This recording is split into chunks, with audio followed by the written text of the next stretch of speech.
Welcome back to the channel, everyone. Today I've decided to try to make a new windscreen for the Gen1 Versys. So the windscreen that I've been running on there right now is just the OEM Kawasaki windscreen. It looks great. I have no problem with it, except on the highway it's not very good.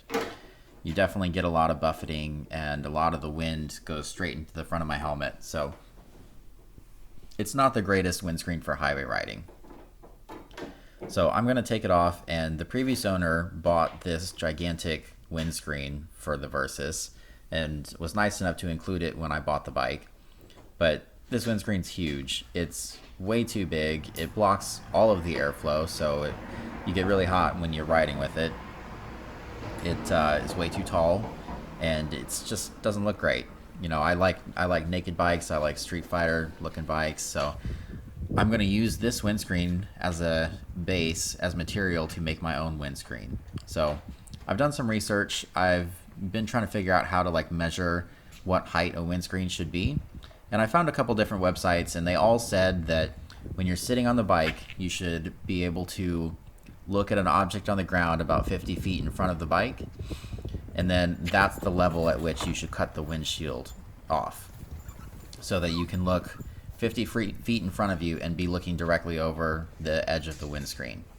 So as you can see, I'm measuring out 50 feet from the front of the bike. And then when sitting on the bike, I'm going to sit on it in my normal kind of riding position. And I've circled that little object that I put down on the ground. It's actually a little cycle gear highway peg. So I'm going to look through the windscreen at the highway peg, and I have a Sharpie, and I'm just going to mark where on the windscreen I can see the peg. And that should be an object on the ground 50 feet in front of me to my eye line.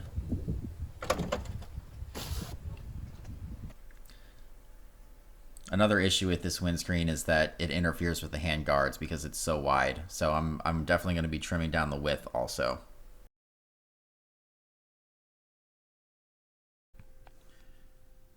All right, here what I'm doing is basically covering the windscreen with masking tape to keep it from getting scratched up during, all the cutting and sanding and everything. And then on top of this masking tape, I am going to mark the center line of the windscreen, and then I'll use that center line to basically draw my profile that I will then cut out afterwards.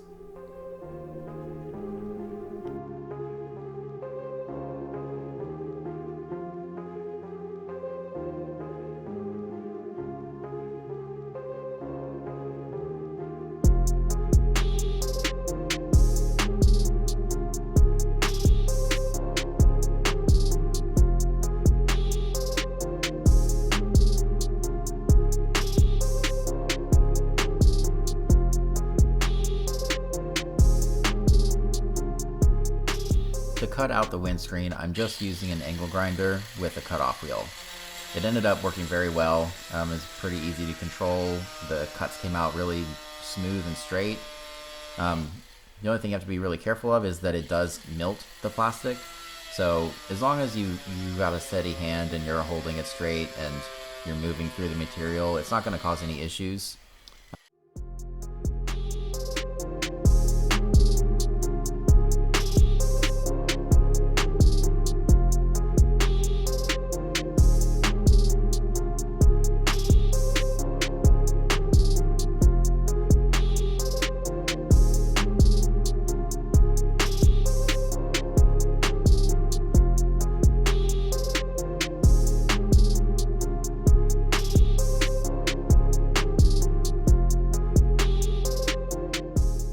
Now that you have the excess material cut off, it's time to get sanding. So I took some 80 grit sandpaper and something hard to put it against, and I'm just sanding away all the rough edges.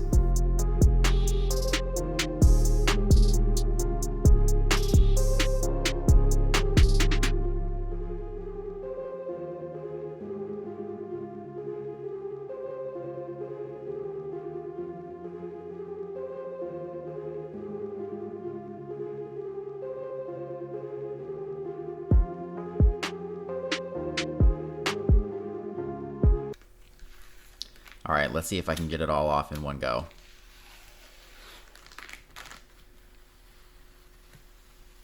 All right, it's getting more difficult. Almost there.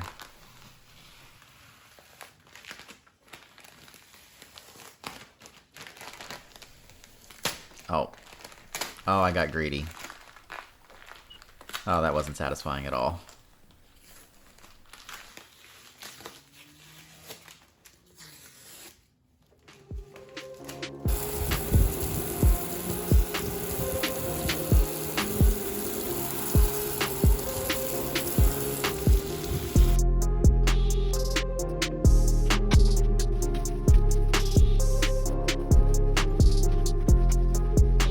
Alright, now that it's on the bike and we can take a closer look at the edge, you can see it's not like a clear finish or anything. I did 80 grit sandpaper to break down all the big rough spots, and then I did 220 all over the whole edge just to clean it up and make it look pretty smooth. I think it came out looking really good. You know, I could have spent more time sanding with higher and higher grit sandpaper if I wanted to, and it would have looked even clearer, but that doesn't really matter that much to me, so I'm pretty happy with how it came out. If I was to redo this, I would have made it a little bit wider. I think it looks pretty great, but I think it could have looked a little bit, it could have been a little wider and looked a little bit better, but I'm pretty happy with the results. And after getting it on the bike and taking it on the highway for a little bit, it definitely helps. Yeah, it definitely was tall enough. It's a good height, you can still see over it, so I think the 50-foot recommendation is solid. And I didn't experience any buffeting or anything like that. No loud wind noises on top of the helmet or anything. So I think this is a very worthwhile modification, and it came out great. So I'm very happy with the results on this one. Alright guys, thanks for watching, and stay tuned for the next video.